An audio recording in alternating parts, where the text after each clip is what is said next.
Après avoir fait une radio des seins, Sophie rencontre aujourd'hui son médecin traitant. Celui-ci s'interroge. Il a un doute en prenant connaissance du résultat de l'examen radiologique.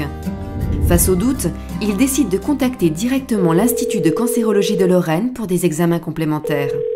Une patiente ayant déjà réalisé ses prélèvements et ayant déjà un diagnostic établi peut aussi contacter l'ICL. Un rendez-vous sous 3 jours est fixé par téléphone.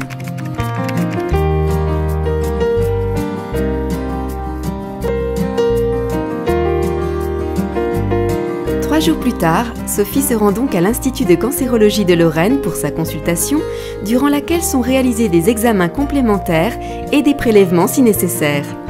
Suite à ces examens, le dossier médical de Sophie est étudié, avec son accord, en réunion de concertation pluridisciplinaire. Cette réunion rassemble différents médecins spécialistes de l'ICL qui échangent pour proposer un traitement. Quelques jours plus tard, Sophie a rendez-vous avec un clinicien pour l'annonce de son diagnostic. Il lui remet son programme personnalisé des soins. Si elle le souhaite, Sophie pourra aussi être accompagnée par une infirmière de coordination des soins tout au long de sa prise en charge et son médecin traitant sera informé de son parcours à l'ICL. Après avoir vu l'anesthésiste, Sophie s'est vue proposer une opération en chirurgie ambulatoire.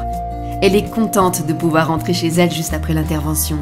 Suivant la pathologie et le diagnostic établi, les patientes peuvent aussi être prises en charge en chirurgie classique et rester plusieurs jours à l'hôpital.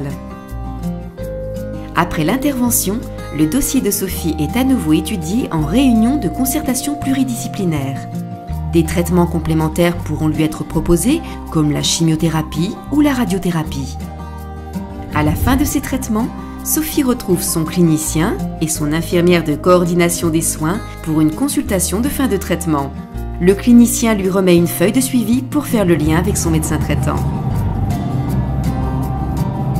À l'avenir, Sophie sera régulièrement surveillée en alternance par sa gynécologue, par son médecin traitant et par l'Institut de cancérologie de Lorraine et réalisera une nouvelle radio des seins tous les ans.